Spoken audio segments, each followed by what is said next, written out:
ახალი ინფრასტრუქტურა და გაუმჯობესებული ფუნქციები ბელიაშვილის ქუჩაზე ნარჩენების გადამტვირთავ სადგურს კაპიტალური რეაბილიტაცია უტარდება. გამომდინარე იქედან, რომ ობიექტი მტკვრის კალაპოტთან ახლოს თავდაპირველად ევროპელი ინჟინრების რეკომენდაციით ნაპირსამაგრის სამუშაო ჩატარდა, რაც სადგურის სიმყარეს უზრუნველყოფს.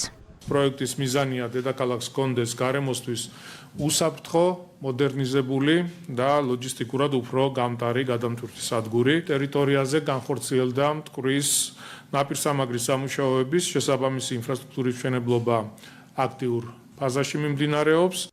პროექტის დამთავრების შემდეგ ამ ტერიტორიაზე ნარჩენების გადატვირთვა და შემდეგ გადაზიდვის პროცესი უფრო გამარტივებულად ოპტიმალურ დროში მოხდება. ამისათვის სადგურზე ცილინდრული ტიპის დანადგარები და საპრესი მექანიზმები მოეწყობა.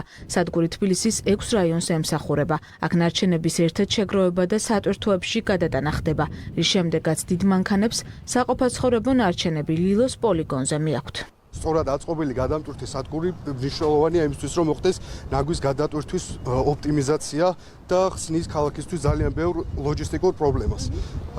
ერთი რომ დროში ხდება საკმაოდ სწრაფად, უფრო დიდი მოცულობის ნარჩენის გადატვირთვა და მეორე მხრივ ეკონომიას აკეთებს, ანუ თანხების ოპტიმიზაციას აკეთებს მთელი ეს პროცესი. სადგურზე ერთდროულად რამდენიმე ახალი ობიექტი შენდება, მათ შორის საოფისე შენობა თანამშრომლებისთვის, სამრეცხაო და ნაგამზიდი მანქანებისთვის პარკინგი. სადგური დახურული ტიპის იქნება და გარემოსდაცვითი ნორმების მიხედვით იმუშავებს.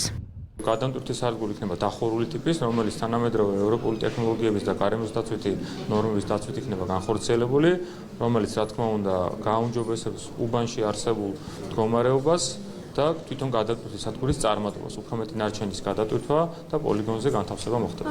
ინფრასტრუქტურული პროექტი ევროპის რეკონსტრუქციისა და განვითარების ბანკის ფინანსური მხარდაჭერით ხორციელდება.